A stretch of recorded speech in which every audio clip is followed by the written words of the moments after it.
मेरा खुला माइक एक मिनट माइक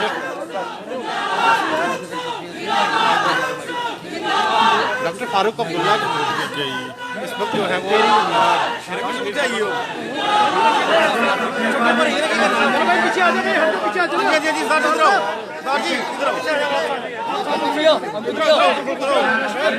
अंकुर अंकुर अंकुर भैया लगे ठीक अंकुर अपना बैग बैग ला अंकुर अपना बैग ला अंकुर रखे यार शाम माइक रखे लाइव चल रहा है प्लीज रखो मेरा लाइव रखो खाली आगे रखो अंकुर भैया क्यों ना माइक अंकुर अपना बैग यार उस समझ नहीं आ रही गड़बड़ी कोई बंद करिए सारे क्या माइक रखे बुथे है शाम जी माइक लगा छाटो लगा माइक लगा ओ भाई शुभम अर्ली टाइम से देखना यार वहां से यार माइक छोड़ दो शुभम माइक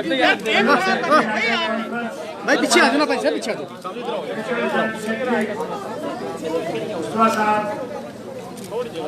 जम्मू प्रोविंस के प्रोविंशियल प्रेसिडेंट क्या करूं यार सारा काम ही खराब हो रहा है चंगा वाला सही एंगल बन रहा है मेरी बहनें मेरे भाई और आप सब थोड़ा पीछे होना हमारा माइक बंद तुम सारा सिस्टम खराब कर रहा है मौका मिल रहा है फिर से आपसे बात यार क्या मेरा मैं ज्यादा पुरानी हिस्ट्री नहीं बयान कर उसके लिए वक्त नहीं। हमने मुकाबला करना है फिरका परस्ती का मुकाबला करना ये जो हिंदू और मुसलमान में एक दीवार बनाने की कोशिश कर रहे हैं इस दीवार को तोड़ना है और उसके बगैर न हिंदुस्तान बचेगा न ये रियासत बचेगा। अगर हिंदुस्तान को बचाना है तो इस नफरत को हमने दफन करना है जला देना क्योंकि ये नफरत जो है यही सबसे बड़ा इस वक्त मुद्दा है जिससे ये इलेक्शन जीतते हैं। हर इलेक्शन में मैंने ये देखा है जब से हिंदुस्तान आजाद हुआ नफरतें बढ़ाई जाती मुसलमान लीडरों को मुसलमानों के इलाके में ले जाते हैं हिंदुओं के इलाकों में हिंदू को ले जाते हैं। क्या ही अच्छा होता अगर उस वक्त मुसलमान लीडर को हिंदू के इलाके में ले जाते और हिंदू के लीडर को मुसलमान जो है नहीं और यही है पिछला इलेक्शन भी जीता गया बालाकोट बालाकोट बालाकोट क्या लाइन बदल गई क्या हमने कोई हिस्सा हिंदू पाकिस्तान से वापस लिया वो लाइन तो वहीं पर खड़ी है अपना ही जहाज वहां गिराया तो क्या मिला हाँ बीजेपी की हुकूमत है आज भी यही कर रहे हैं आज भी यूपी को जीतने के लिए ये लोग नफरत फैला रहे हैं और आपके जम्मू में कर रहे हैं जो ये कहते हैं जम्मू जम्मू जम्मू जम्मू जम्मू मेहरबानी करके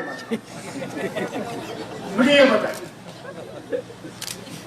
जम्मू कश्मीर का गेट है दरवाजा है और कश्मीर लद्दाख का दरवाजा है और ये जो सोचते हैं कि हम इस रियासत को तोड़ देंगे तो उनको मैं कहना चाहता हूँ खबरदार वो सोच न रखना जिससे ये वतन बचेगा नहीं। इस वतन को बनाया है तो उन लोगों ने बनाया जिन्होंने कभी जवाहरलाल को लाल किले पे 15 अगस्त पे झंडा उड़ाते हुए नहीं देखा। तो वो हिंदू भी थे मुसलमान भी थे सिख भी थे ईसाई भी थे वो भी थे जिनका कोई धर्म नहीं मगर भारत के उस हिंदुस्तान के लिए लड़े जिसमें हम सब रह सकते हैं।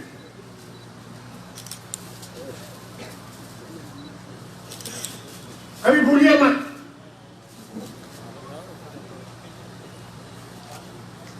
जम्मू में नफरत की लहर आज से नहीं है, 47 से। जहां कश्मीर में नेशनल कॉन्फ्रेंस थी, यहाँ पे मुस्लिम लीग थी।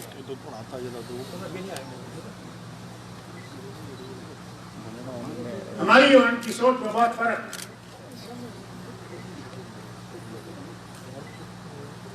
और उस सोच के फर्क की वजह से 47 में जो कांड यहाँ जम्मू के इलाकों में हुआ, वो उसी की है। और अगर आज भी वो नफरत बढ़ती रही, तो मैं इनसे कहना चाहता हूं जो हुकूमत करते हैं दिल्ली में, खबरदार रहें। हिंदुस्तान के इतने टुकड़े होंगे, इनको रुका नहीं सकता, बचा नहीं सकता। अरे मुझे बताओ, मैं कश्मीरी हूं, मेरे इलाके में सर्दी इतनी जबरदस्त होती है, पूछिए मत। मेरा खाना अलग, मेरा पहनना अलग, मेरे घर अलग। तमिलनाडु से मेरा क्या, उनका मौसम कभी इतना ठंडा नहीं होता, उनके कपड़े हमारी तरह गर्म कपड़े नहीं होते, वो ठंडे पहनते हैं। उनका खाना हमारे से बिल्कुल अलग। और किस चीज ने हमें एक रखा? वही हाल बंगालियों का, वही हाल महाराष्ट्र वालों, अलग अलग, मगर सिर्फ एक सोच से कि हम इकट्ठे इस हिंदुस्तान को बनाएंगे, उसके बगैर नहीं बनेगा, उसी लिए हम सब लोग इकट्ठे हैं। मगर जो ये सोच रखते हैं, पहले तो हमें पाकिस्तानी कहा गया, इस जमात को पाकिस्तानी कहा गया, फिर आपके सामने आए, भूलिए मत, बिल नंबर 9 आ गई है, आप पाकिस्तानी आएंगे, वो आपको घरों से निकाल देंगे, आपको खत्म कर देंगे, आप जमीन ले जाएंगे। और मैं कहता रहा आप लोगों से कोई नहीं आ सकता जब तक दिल्ली वाले इजाजत नहीं। अगर आपने सुना है, जरा बताइए, आज उनसे पूछिए जो उस वक्त नारे मार रहे थे, कौन आया, कौन बसा, इसको निकाला, पूछिए। मगर यही बेवकूफी हम आज भी कर रहे हैं। आज भी हम ये समझते हैं कि बस जम्मू बचेगा, बाकी जाए फाड़ में। जम्मू बचेगा नहीं जब तक हिंदुस्तान नहीं बचेगा। और इसलिए आपसे कहता हूं, आप वर्कर से कहता हूं, क्योंकि आप हैं जो नेशनल कॉन्फ्रेंस की जड़ है। आपने इन लोगों का मुकाबला करना है, इनके झूठ का मुकाबला करना है।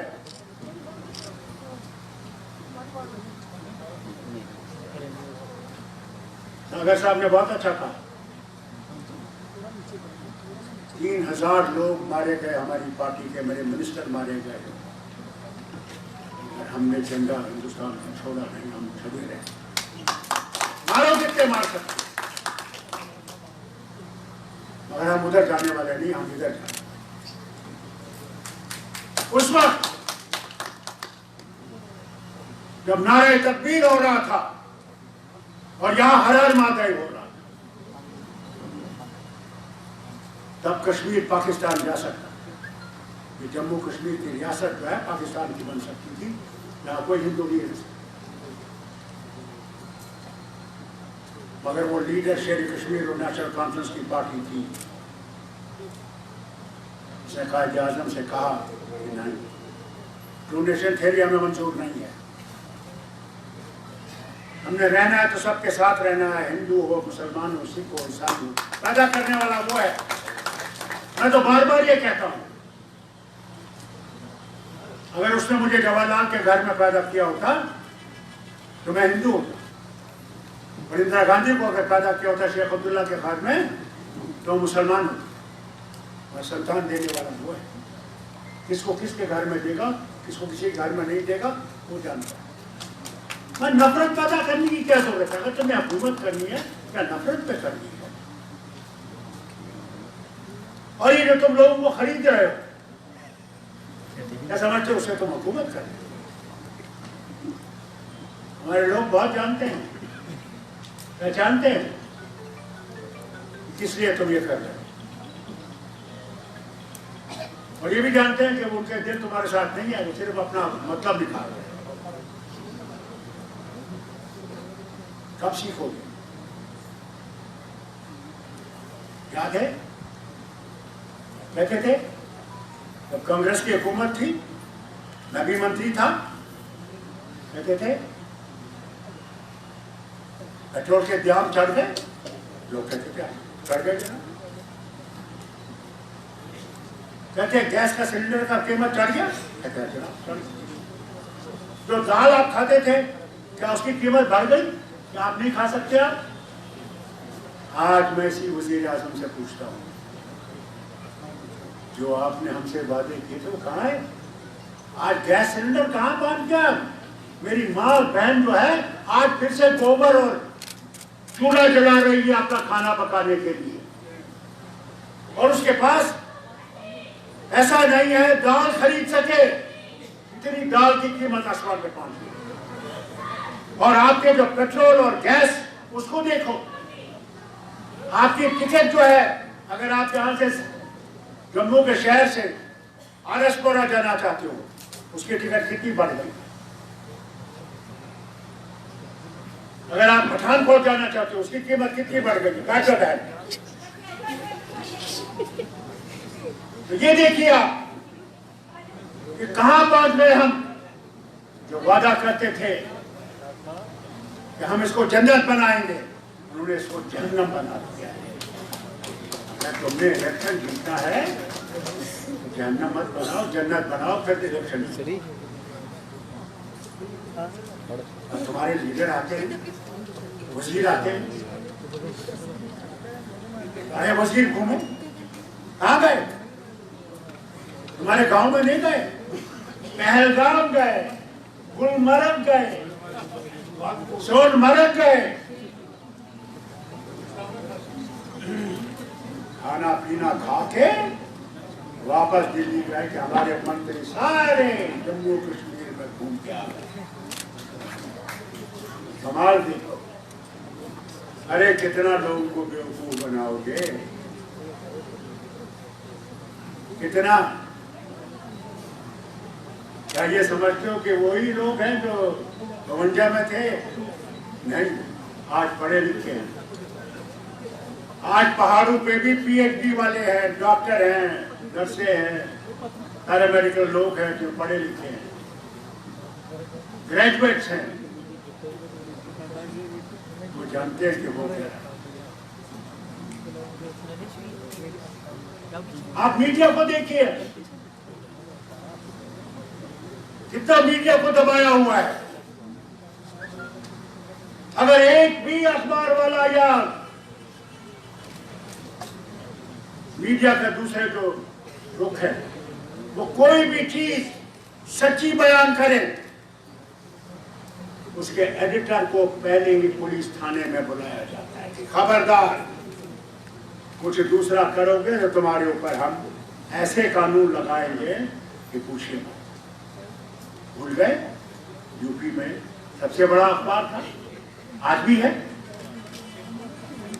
उसके ऊपर नहीं था, क्योंकि वो सच लिखता था। उसने दिखाया कि कोविड में किस तरह लाशें जो हैं जमुना और गंगा में डाली जा रही, देखा। और ये कहते हैं कि 5 लाख मर गए, और जब उसका एस्टिमेट किया गया उन्होंने कहा 50 लाख से ज्यादा लोग मर गए। हाल देखिए। अगर कोई अखबार ये लिखेगा, उस अखबार के मालिक को जेल के कोने में बैठना पड़ेगा। ये है वो हिंदुस्तान में। मैं वो हिंदुस्तान जानता हूं जब जवाहरलाल पार्लियामेंट में बैठा होता था और बड़े नेता लोहिया साहब थे, वो ऐसे ऐसे हमले उन पे करते थे मजाल है कि जवाहरलाल अपनी कोशिश के लिए सुनता है। वो जमाना था जब क्या खुला लिख सकते थे। इमरजेंसी का जमाना है। नाज करता हूं इंडियन एक्सप्रेस के मालिक आज नहीं है, स्वर्ग में चला गया। उसने खाली रखा मगर झुक नहीं। हाँ जी, सारी जो दौलत उसकी पूंजी थी उसने लगा दी, ठीक है, मगर सर नहीं झुका।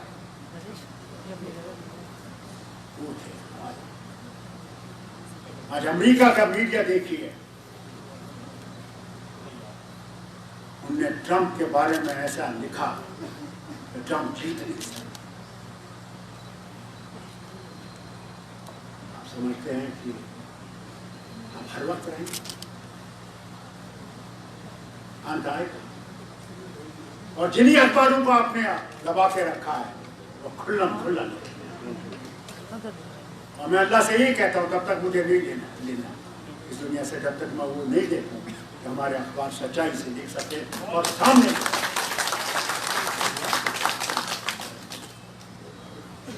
डरना नहीं है, घबराना नहीं। कई मुश्किलें आई मगर जिससे उसकी रिसीव पकड़ी है उसको डर नहीं होना चाहिए, क्योंकि मालिक वो है। मैं तो कहता हूं बार बार, भगवान रावण इतना ताकतवर, जब उसने खत्म करना था उसने उससे सीता मां का अपहरण करा।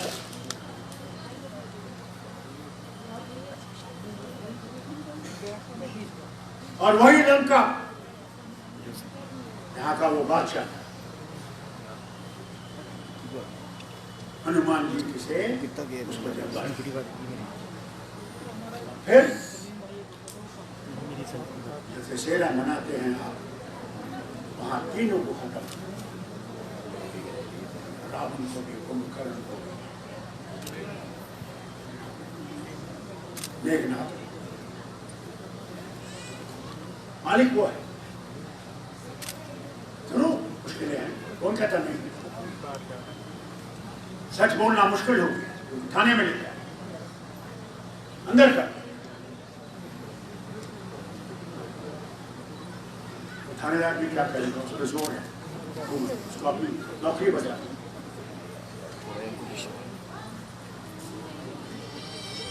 वो भी जानता है ये गलत है।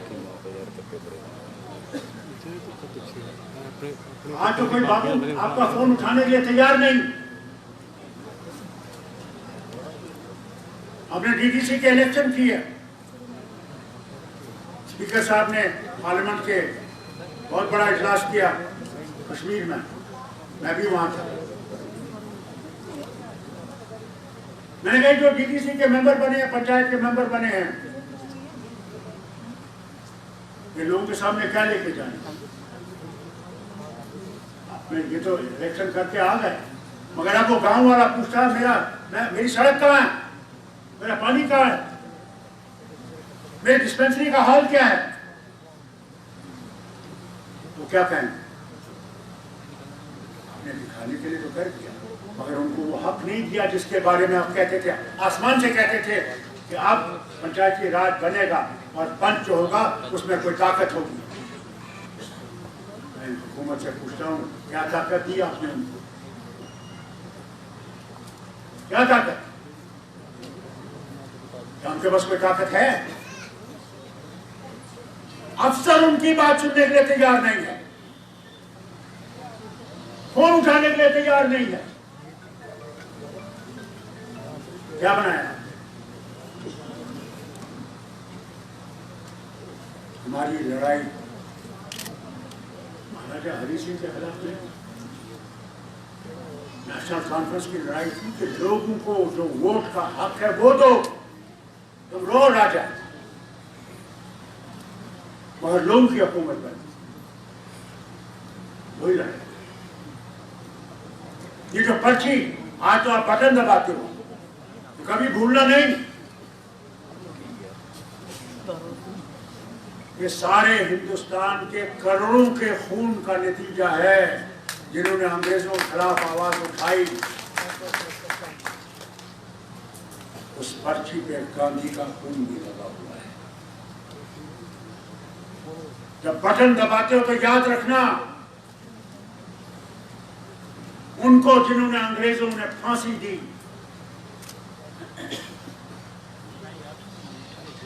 तीनों फिरोजपुर में उनका मेमोरियल बना हुआ है। भगत सिंह, मैं गया वहां अभी मार्च में,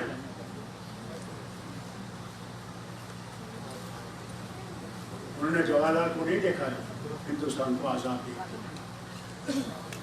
मगर कुर्बानी दी उस डायर के खिलाफ जिसने जलियांवाला बाग का किस्सा किया था। हजारों उस कुएं में पड़े बेगुनाह।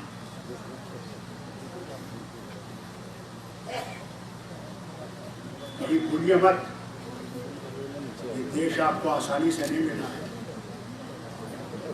ये देश आपको सुकून से मिला है, कुर्बानी। इसके लिए अंग्रेजों को यहाँ से भागना पड़ा। आज आप पे जिम्मेवारी है, आज आप पे जिम्मेवारी है, इस मीडिया पे और आप पे। अगर इस भारत को मजबूत करना है तो सच्चाई का दामन थाम लिए और सच्चाई से एक दूसरे के साथ भाईचारे में रहिए।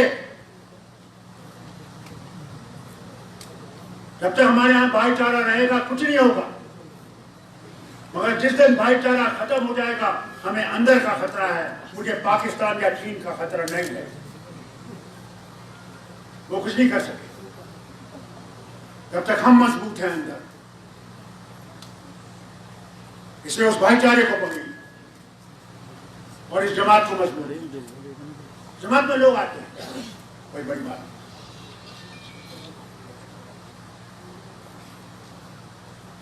और अपने आप को मजबूत करो। बड़े ऐसे ऐसे चीजें, जैसे जैसे इलेक्शन करीब आएगा, आप देखना क्या क्या नेता आएंगे। वो नेता भी आता था, आएगा तो कहता था गोली मारो सालू को। किसको मारना है गोली? किसको? सोचते मुझे इस बात का है, इसको सुप्रीम कोर्ट में इसको खड़ा करना चाहिए। वो नफरत फैलाता है और फिर कहता है मैं मिनिस्टर भी हूं। वज़ीर-ए-आज़म, भारत बनाना है तो भारत में इंसानियत को पैदा करना, नफरत से भारत नहीं बनेगा। नफरत से ये वतन खत्म हो जाएगा। उसको याद है वाजपेयी ने क्या कहा? कश्मीर आया था, आरएसएस का आदमी, कहा हमने इस रियासत का कश्मीरियत, इंसानियत और जमहूरियत में इसका फैसला। मैं आज भी कहता हूं, जब तक आप पाकिस्तान से बात नहीं करेंगे और दोस्ती की हाथ दोनों मिलाएंगे नहीं, हम कभी आराम से नहीं रह सकते, कभी नहीं। मुझे लिख के लिख, 4 जंगें हो गई हैं, 4 जंगों में गरीब ही मरा। अगली जंग में भी वही होगा अगर कभी आपने ये सोचा। उससे ज्यादा भयानक, क्योंकि दोनों के पास एटम बम है, हम तो एक ही एटम बम से मिल जाए।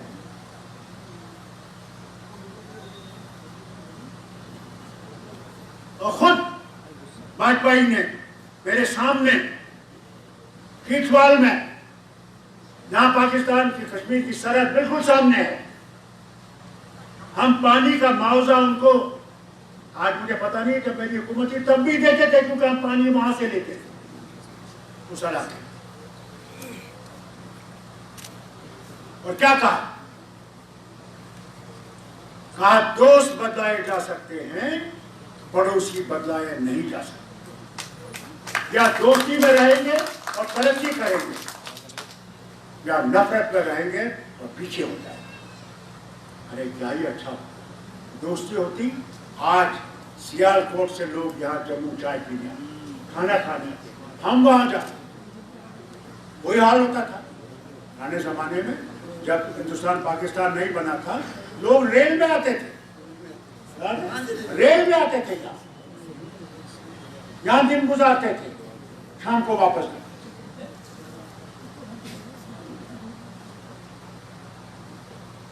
अरे मैंने मेडिकल कॉलेज में जब चौवन आता था, चीन का वजीर आजम और जवाहरलाल उसके साथ होता था, मैंने मेडिकल कॉलेज का लड़के होकर मैंने हिंदी चीनी भाई भाई दोनों झंडे ऐसे उठाता था। आज कहाँ पर नफरतें कहाँ बंद है? बॉर्डर पे बैठे, हमारी जमीन पे बैठे हुए, और आप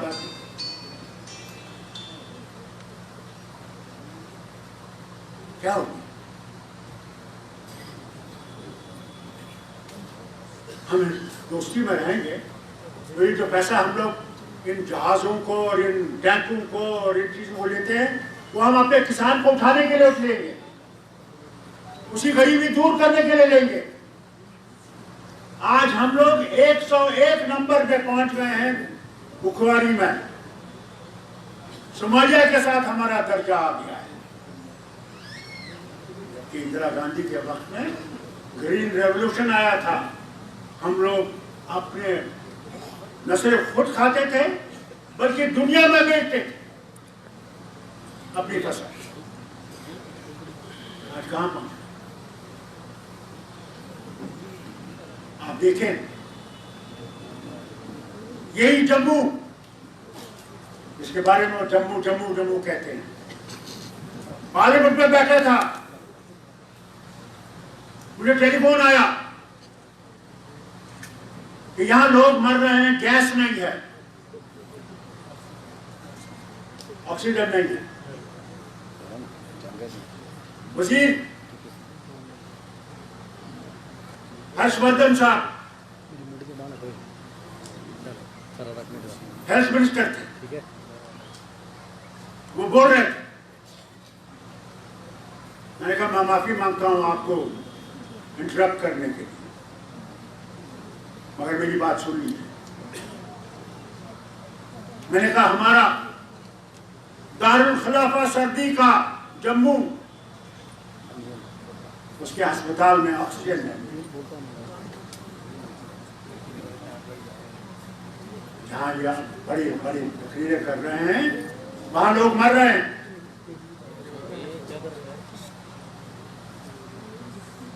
दावा यहां से आसमान का, हम लोग के पास वैक्सीन नहीं, हम दुनिया को बेच रहे हैं। पहले यार अपना घर बचाओ फिर दुनिया देखो। अपना घर तो आग में लगा हुआ है और हम लोग बम गाड़ी लेकर दूसरे मुल्क के घर के बचाने की कोशिश कर रहे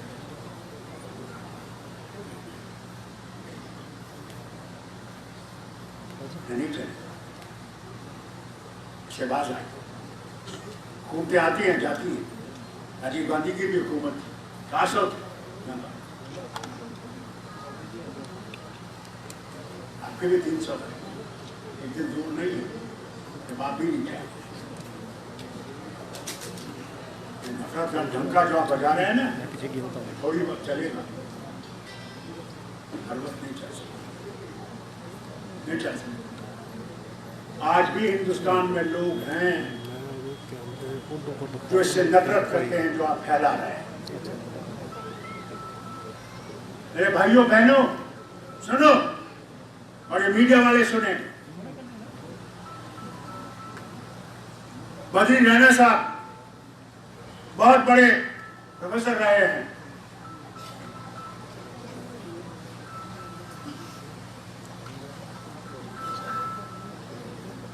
इनको आराम नहीं है, इनको आराम नहीं है।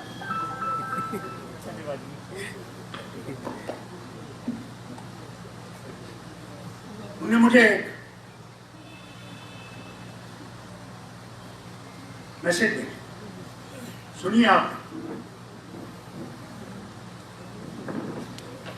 एक औरत जो पढ़ी थी लखनऊ में, पढ़ा था, पढ़ी हुई लखनऊ में, वो इन नवरात्रा की छुट्टी में वहां गई देखने के लिए कि हालत कैसी, और क्योंकि उसका खावन जो है वो मेरे ख्याल से फौज में है तो कंटोनमेंट पर है। तो वहां हैरान हुई कि आज भी वहां का कल्चर यही है। भाई साहब, भाईजान, चाय लेने वाला सुबह को भाईजान, नाश्ता करती है भाईजान, नाश्ता लाता है। धोबी रोज उसके कपड़े ले जाता था और धो के लाता था वापस। नवमी के दिन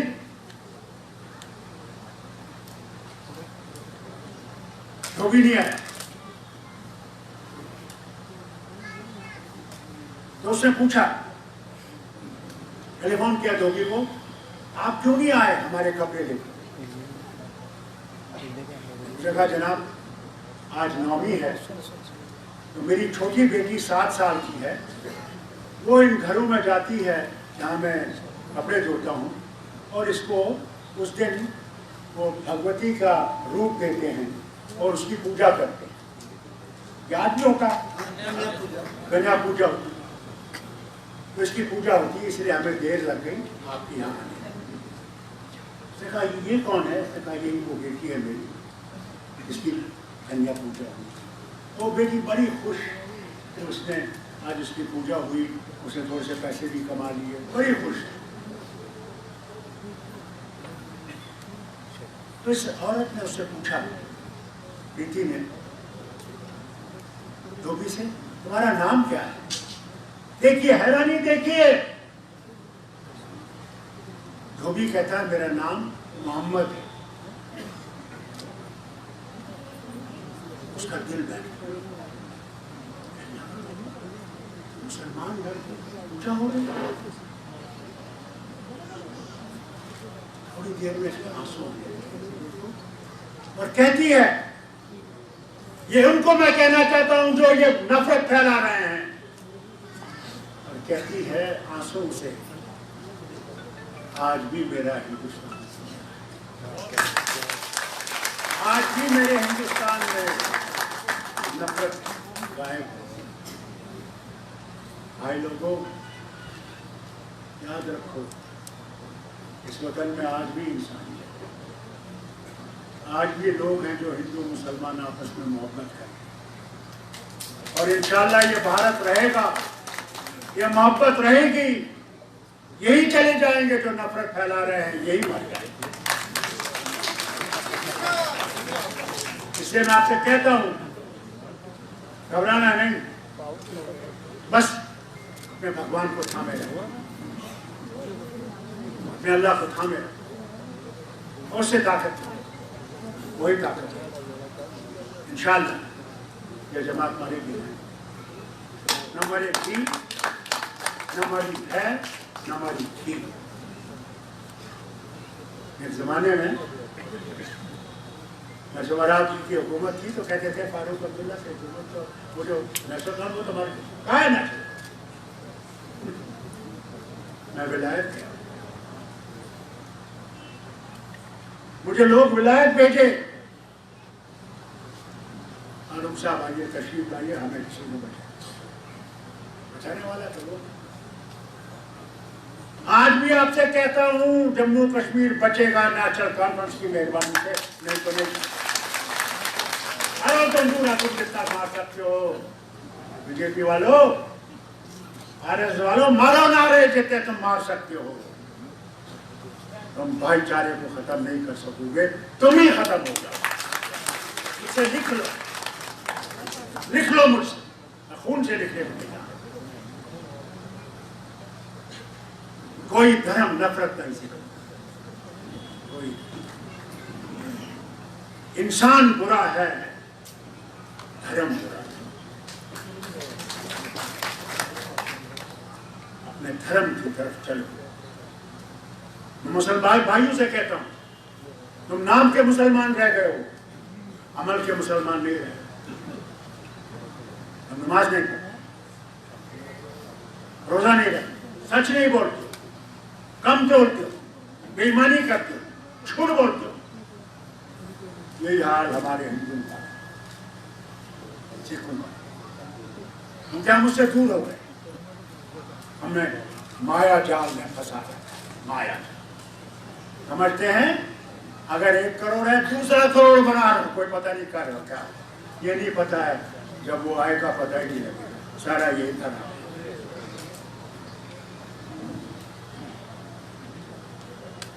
मीडिया मेरे सामने। मैं आपसे एक बात कहना चाहता हूँ। अभी हमारे पिछले गवर्नर ने, सतपाल मलिक साहब ने, झुंझुनू राजस्थान में कहा है फारूक अब्दुल्ला और उमर अब्दुल्ला के पास जो है रोशनी स्कीम, मैं उसको चैलेंज करता हूँ। कहता हूँ जरा आइए मेरे सामने, वहाँ क्या बोल रहे हैं। मैंने 3 इलेक्शन इसके लिए भी लड़े हैं। और झूठ बोलता, पहले तो हम सबको झूठ बोला कि 370 जाएगा ही, गवा ली। फिर कहता नहीं, मुझे वजीर आजम ने कहा था 35 से जाएगा, 370 रहेगा। ये भी आपने सुना होगा। और आज झूठने में जाके बात, अरे यार जम्मू कश्मीर में आके बात कर, मेरे सामने बात कर, मैं भी तुम्हें जवाब दूँ। सोचते हैं ना तुम गवर्नर से उतरो तब मैं तुम्हें बताऊँ। और गवर्नर साहब ने गए कि नहीं, फिर क्या करें? से ये झूठ बोलना छोड़ दो।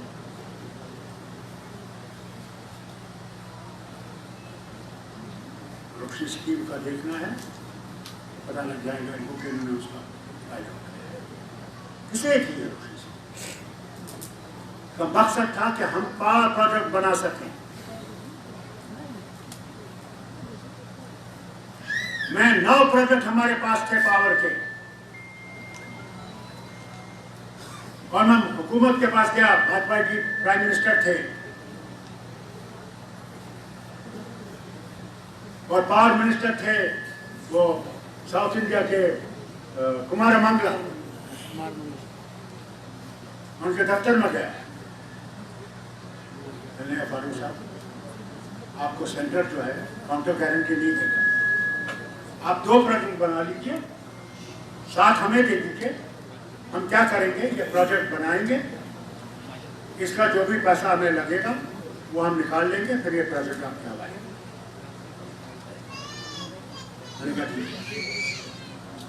मैंने किसी मिनिस्टर से नहीं पूछा, किसी सेक्रेटरी को नहीं लेंगे, उसी वक्त 10 हमें बिजली, हमारे लोग बिजली के बगैर अंधेरे में रहते, हमारे बच्चे पढ़ते हैं तो दिया जलाते हैं, लालटेन जलाते हैं, आंखें खराब हो जाती, हमें बिजली, कारखाने बने, बिजली, घर आबाद हो, हमारी माँ बहने खाना पका सकती, गर्म पानी कर सकती। 7 प्रोजेक्ट उनके हवाले, 2 प्रोजेक्ट हमें, सावलकोट और बगलिहार। अल्लाह का शुक्र है बगलिहार आज आपको 900 मेगावाट। सावलकोट में अगर इन लोगों ने ऊपर नीचे नहीं किया था, आज 1800 मेगावाट होना आपके पास, उसमें भी हराया। फारूक अब्दुल्ला इसका हिस्सेदार। और फिर ये भी कहा, आज वो जिंदा है फाइनेंस मिनिस्टर यशवंत सिन्हा। जब उसका ये जो है बघियार का वो डैम का नियम रखना था, तो हमने इनको बुलाया, आइए देखिए। हमने जब देखा हमको ये कह रहे थे कि वहाँ कुछ भी नहीं, ऐसा सारा आ गए यहाँ तो इतना काम हुआ। आज भी वो जिंदा, पूछ लीजिए उनसे।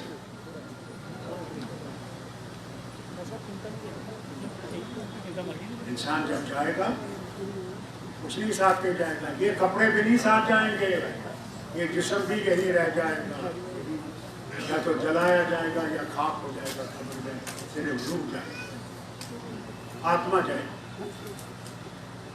और जो किया होगा उसका हिसाब आपको पहले से देना होगा। ये जो अजीब अजीब किस्म की खबरें फैला रहे हैं, ये और फैलाएंगे और नफरतें फैलाएंगे, झूठ फैलाएंगे। हर गांव में इन्होंने आरएसएस का आदमी भेज रखा है, हर गांव में। जम्मू आए ना कश्मीर, हम भी देखते हैं कौन आ सकता है इनमें से, क्योंकि हम में वो दम है इनका जवाब देने। हम पे लाठी नहीं चला, हम इनको अपने अपने मुंह से कहें गलती गलती कहा है।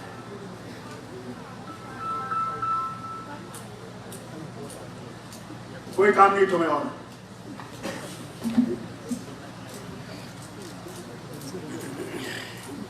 इसलिए आपसे कहता हूं मीडिया वालों, उससे डरो, मुझे मत डरो, डरो जिसे तुम्हें करना सच्चाई की, उसी के सामने हमने जाना है। तुमने भी और मैंने, वहां कोई फर्क नहीं है कि बादशाह या गलत आदमी। हिम्मत हिम्मत। और कोई भी जम्मू कश्मीर को अलग नहीं कर सकेगा, वो लाख कोशिश करेगा नहीं।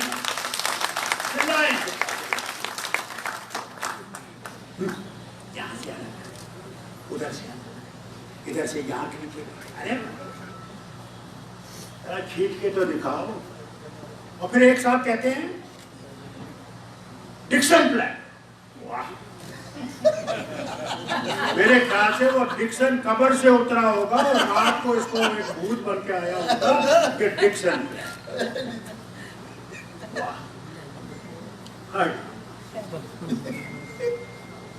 आप कौन सा प्लान लाओगे? डिक्सन तो मर गया, आप कौन सा प्लान लाओगे? यार झूठ, नफरत। और मैं भाई बहनों से सिर्फ अपील करता हूं, मुझे और कुछ नहीं चाहिए। मुझे सिर्फ चाहिए कि हम नफरत को डुबो सकें, नफरत को जहन्नम में सकें और भाईचारे को जिंदा रख सकें। बस मुझे और कुछ नहीं। वो दिन मैं उसे दुआ करता हूं हम सबको सलामत रखें और हमें अपने भारत की जो है उसकी शान दिखाएं। उसकी शान है एकता में, इत्तेहाद में, इत्तेफाक में और भाईचारे। बहुत बहुत शुक्रिया, बहुत बहुत शुक्रिया, बहुत बहुत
मैंने आपको दिया था, मेरे पर दिया, उधर पापा को दिया।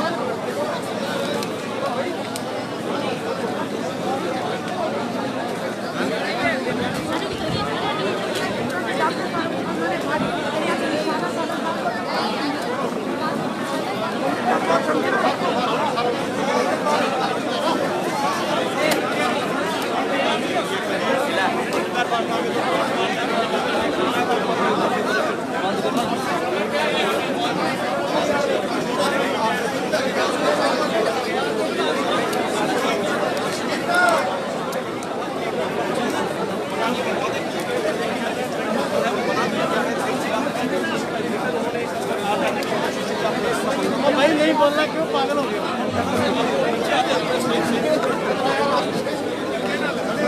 यार